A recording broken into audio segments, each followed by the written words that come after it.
আমাদের দেশে যারা কন্টেন্ট ক্রিয়েট করে তাদের উপর যে ধরনের আয় কর ছিল সেটা সম্পূর্ণভাবে উঠিয়ে দেওয়া হয়েছে।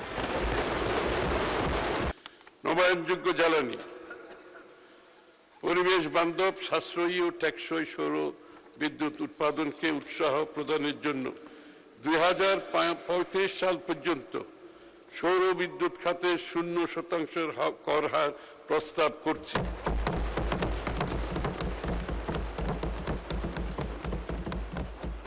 সৌর বিদ্যুৎ আর ট্যাক্স দিতে হবে না। একই সাথে সৌর বিদ্যুৎ, হাত ব্যথা হচ্ছে, এখনো তো শেষ হয় নাই। একই সাথে সৌর বিদ্যুৎ বিলের উপর, এটা আরো ইন্টারেস্টিং, একই সাথে সৌর বিদ্যুৎ বিলের উপর ব্যবহারকারীদের কনজিউমার সৌর বিদ্যুৎ বিল পরিশোধের বিপরীতে 5% কর রেয়াত সুবিধা প্রদানের প্রস্তাব করছি।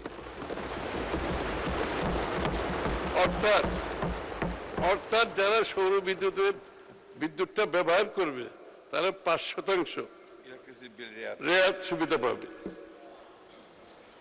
মানে সৌর বিদ্যুতের দিকে একটা বিশাল প্রকল্প সরকারের আছে। সকল ধরনের ইলেকট্রিক ভেহিকেল ইভি বিআরটিএ তে রেজিস্ট্রেশন ও নবায়নের ক্ষেত্রে বিদ্যমান অগ্রিম আয়করের পরিমাণ 2 লাখ টাকা হতে কমিয়ে ইলেকট্রিক গাড়ির 200, 300, 400 এবং 400 কিলোওয়াটের বেশি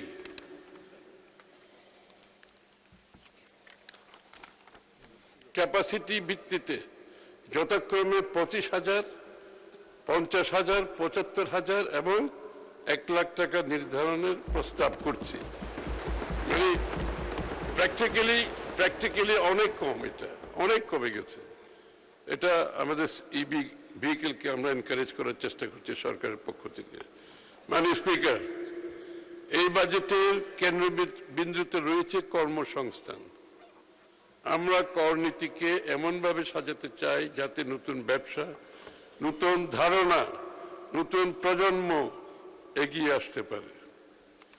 তরুণ নারী, প্রতিবন্ধী ও উদ্ভাবনী উদ্যোক্তাদের বিশেষ সহায়তা প্রদানের জন্য বর্তমানে শুধু আইটি ফ্রিল্যান্সিং এর উপর কর অব্যাহতি আছে।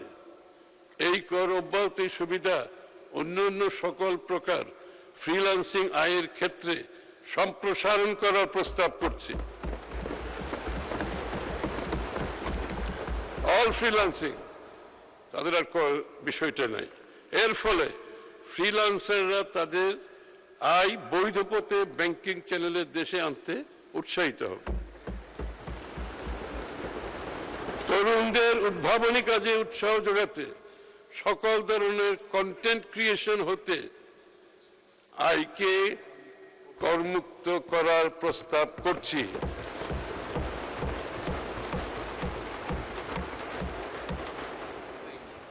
এটা আবার বলবো? এটা আবার বলতে হবে। এটা একটা বিশাল ব্যাপার। আমাদের দেশে যারা কন্টেন্ট ক্রিয়েট করে তাদের উপর যে ধরনের আয় কর ছিল সেটা সম্পূর্ণভাবে উঠিয়ে দেওয়া হয়েছে।